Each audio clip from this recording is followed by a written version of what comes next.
My love, have you been waiting for a clean slate?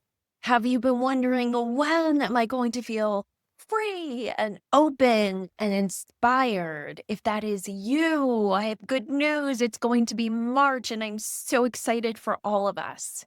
Hey, I'm Patty Lennon, intuitive mentor, and I am just thrilled with what March has to offer us. Now, before we go any further, please subscribe below, because I'm also going to have the full moon reading out for March very soon, and I don't want you to miss it. I want you to be the first to see it, because it's going to tie into this clean slate energy and how to make the most of it.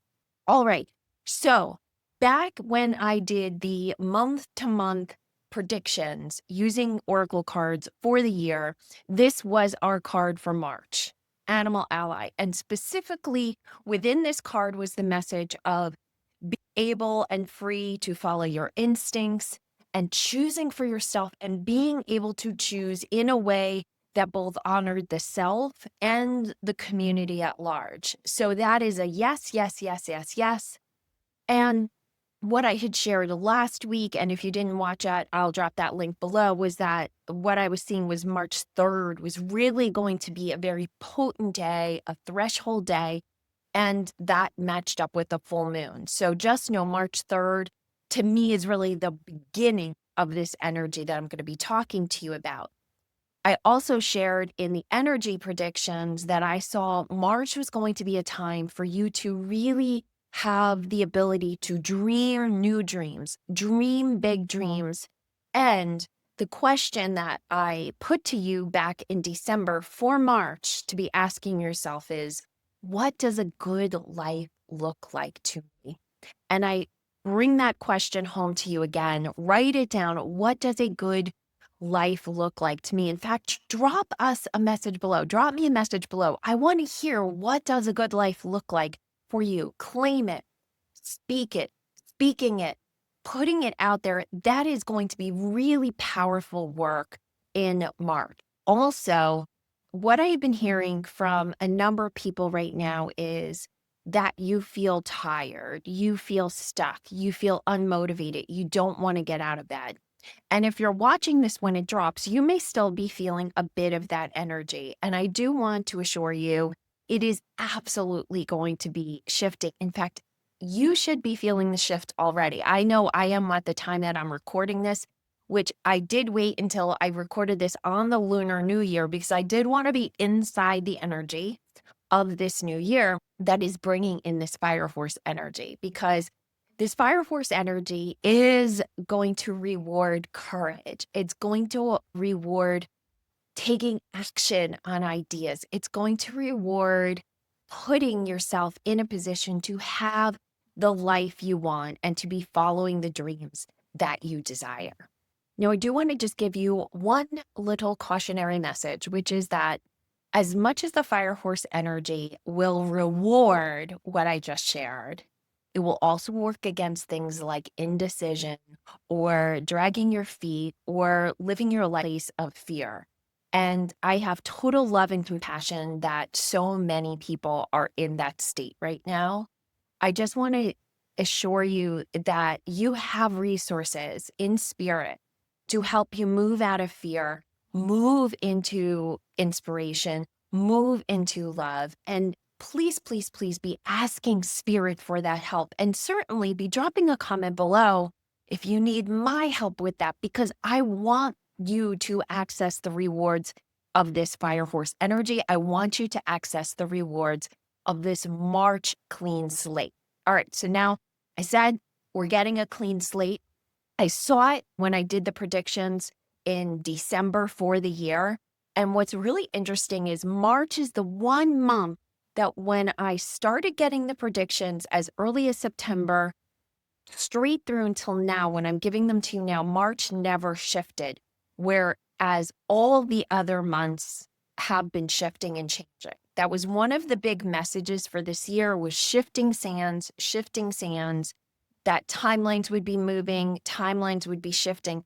The one point that has remained in place is this very clean white energy, this very powerful, clean slate, open, inspired energy of March. So this has been something that has been in place that has not shifted based on shifting timelines, choice points, etc. So it's really, really important that we pay attention to it and we honor it, because to me, when something doesn't shift like this, when everything else around it is divinely ordained. It is a choice point. And that matches with a very interesting piece of information that came through yesterday when I sat down to get any updates to what I was given in December. And normally I get information dropped in, meaning I will ask the questions and then the answers drop in, or I'll be told new information and then I'll have a conversation about it. This was different. I was given first symbolism that then caused me to have a conversation with my spirit team. And here's the symbols that came through, which is so fascinating. I'm going to walk you through the symbols because I do think some of you are going to get very personal, specific messages from the symbols.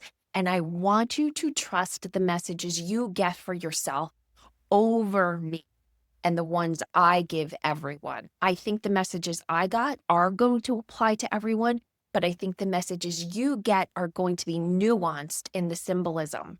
Again, this goes back to the wolf energy, which is we pay attention to our instinct and participate in community, right? It's the both and. So the first symbol I was given was an egg. And it really matched something I had been seeing, which was when I looked at March, it looked like a big white space with no ending. So it was just white, white, white. And this was the clean slate energy I was talking about.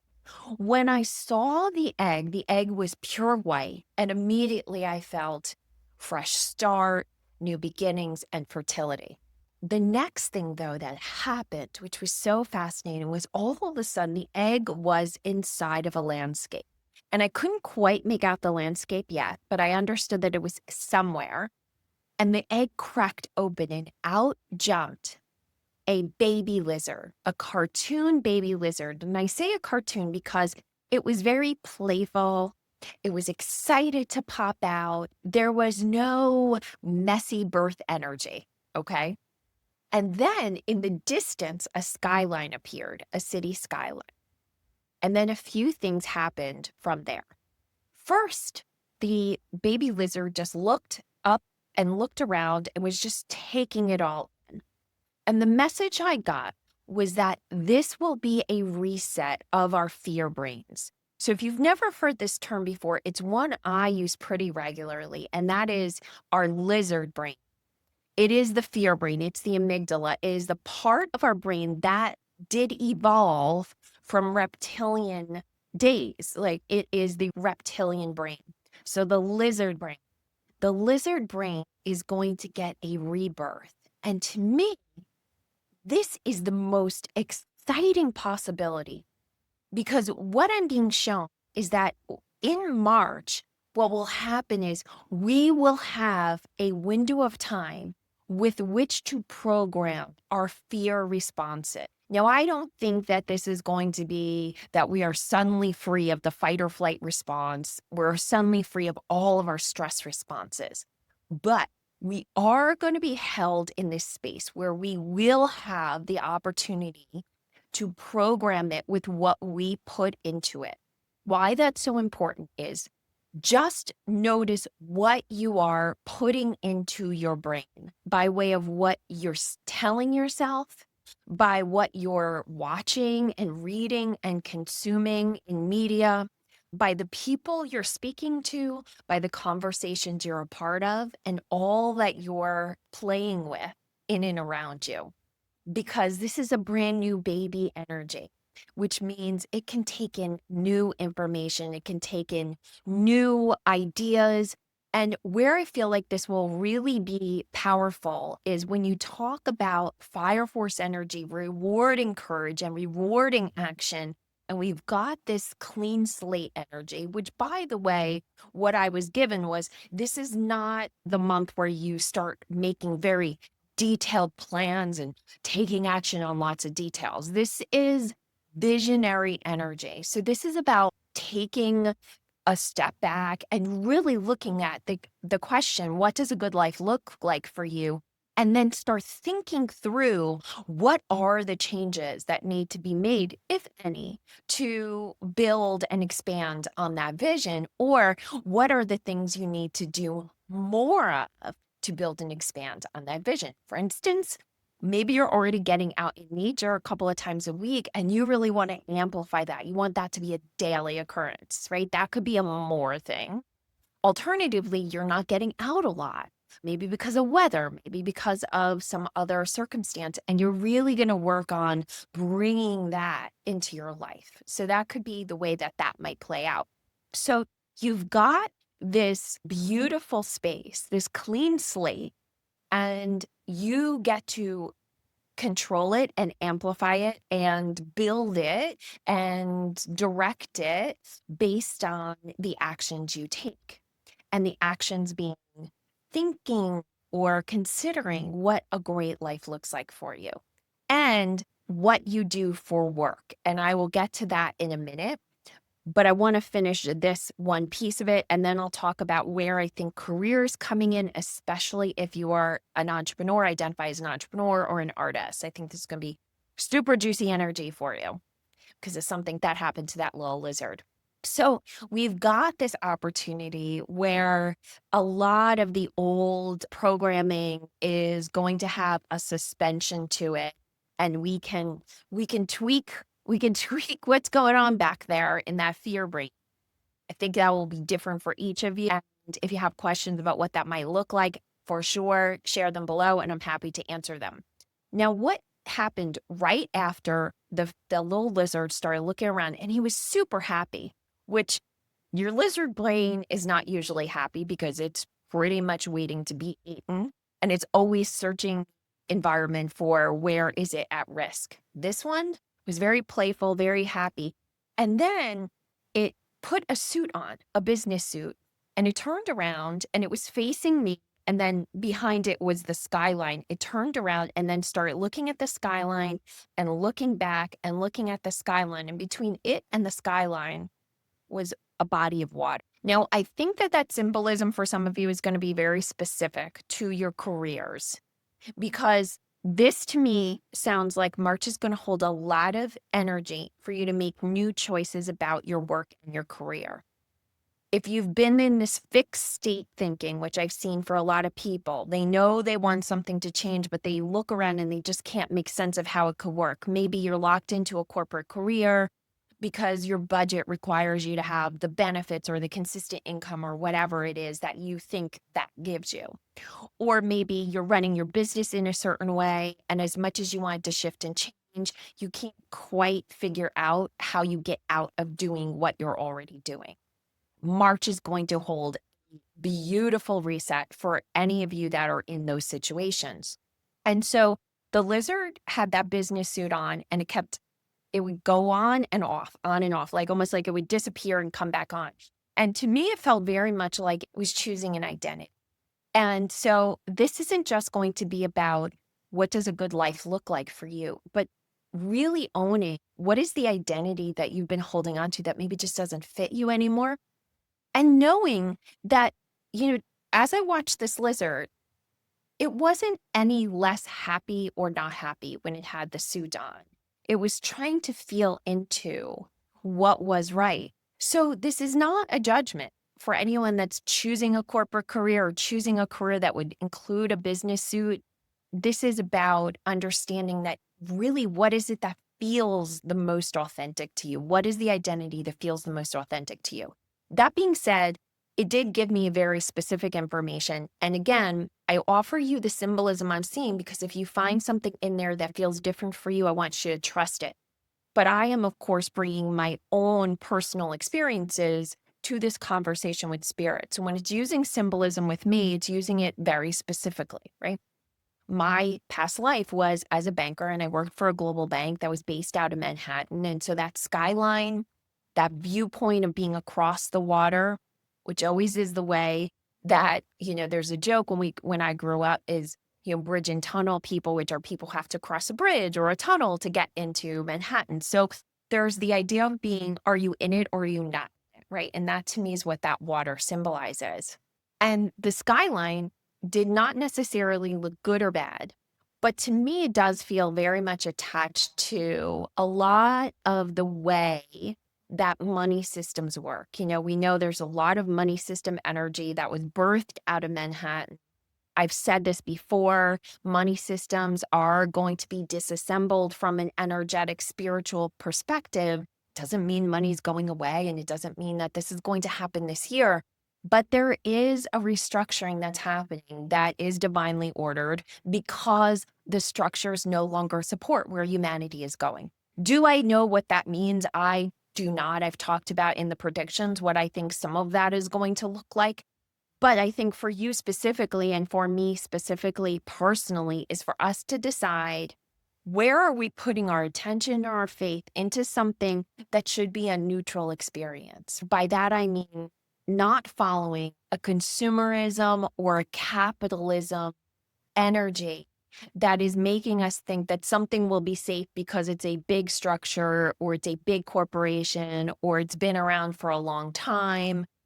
That we really need to look critically at where we're putting our work energy, where we're putting our money energy, where we're putting our time energy, and of course, our physical, our mental, our emotional resources.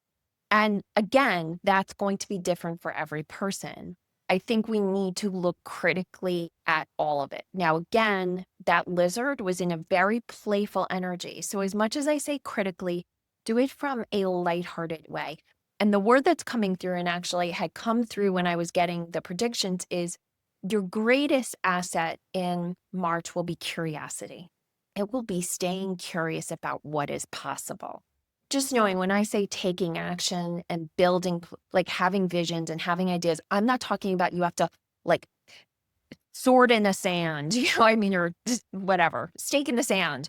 And, oh, I'm saying this is where I'm headed. There's my 5-year plan. No, no, no. This is about like taking a step back and really considering, with curiosity, what is it that seems possible right now, especially if I didn't get myself locked into what has always been, whether it's in your family system or your community system or your world system or your personal system, right? I hope this is making sense because it is somewhat symbolic and somewhat metaphorical, I guess. But to me, it's very clear, and it will really be specific to you based on where you are in your life and the choices you're making. Now, I said career and work, especially for people who identify as entrepreneurs and artists. And I will say, whether you identify as an entrepreneur and artist in your own work or even inside of the work of another organization. So, when I worked in banking, I would say I had an entrepreneurial attitude the whole time. And the reason was I never intended to go into banking. So I was never that concerned with being the good banker, right? I was kind of like there for the first 5 years. I was just there because I had planned to go into law and politics. And all of a sudden, when I saw how the system was really working, when I had worked in the public defender's office, it just destroyed my vision of what was possible. So I took the first job that came along. So I had a much more carefree attitude, right? You might be in an organization, and it's not that you have the same carefree attitude that I had, but you also are always looking for creative ways to solve problems. You're an innovator. This applies to you as well. So again, I'm going to refer to it as the entrepreneurial, the artist. I want to remind those of you who identify that way that when big shifts have happened, especially when there's been upheaval and uprising, and there's been a clarity that systems are not equitable, that systems are not working in a way that's fair and supportive to all of humanity. The leaders of those movements, the voice of those movements have first been the artists, right? And I think in the time that we're in, entrepreneurs are aligned with that mission because those of us who are stepping forward in the world, and we have to make our own rules. We always have, at least I have felt that way since I left banking. One of the things that was the hardest part of leaving banking and going out on my own was having to suddenly make all the rules myself. Well, when you're not bound to original structures and you are making the rules up and you are designing the experience of your business and of your customers or your clients or your patrons, however you identify the people you serve, you have a lot of freedom to drive the energy of creation. This is the fire horse energy. And taking advantage of the leadership role that you have either chosen, been granted, or blessed with, I think is one of the greatest gifts that you can give the earth right now. With that, I will say I am planning on doing a 5 or 7-part series, depending on what information is needed. So one thing I'm going to do is if you identify as a small business owner, an entrepreneur, an artist, an innovator, if you would be willing, I'm going to drop a link to a survey below. It's a simple 3-question survey, and it will help me know what content is needed. This will be a free series that I'm designing right here, and I want to make it the most beneficial to the most people. So your feedback will really, really help. Just know, make sure you subscribe below if you are identifying in that way, or you are in a corporate situation and thinking that you need to shift and change and move. Subscribe, because those videos are going to be out very soon. I will have them out at the beginning of March so that everyone can take advantage of this energy that is coming for us. So in summary, what we've got going on in March is clean slate energy. We've got choice point energy. What that means is we're going to have a lot of space to make choices, and fire force energy rewards courage, rewards courageous choices. So please, please be using this energy well. Please be taking this energy in and using it to fuel visions, using it to ask yourself, what does a good life look like for me? What does good work look like for me? What does it look like for me to feel that I'm fully offering my gifts to the world? And for you, that may look like rest. I mentioned at the beginning that I'm talking to a lot of people that feel very depleted. Just understand, taking it easy in March so that you can open up space for visions, you can open up space for dreams, you can start to let in a clean slate for yourself. That is a beautiful gift to give to yourself. That does not, if rest is what's calling you, fire horse energy will support it, because if rest is calling you, most likely that is going to be the most courageous choice you make. And for those of you who are feeling like I'm feeling, like you are ready for this, right? You're not looking for rest. You're actually looking for what comes next. Really honor that question. What does a good life look like for you? What does good work look like for you? And please, again, if you're an entrepreneur or a artist, please complete the survey below, because that will help me so much design new content specifically for you to make the most of what we're headed into. Thank you so much, everyone. Check out the resources below, and I wish you an amazing, amazing new lunar new year.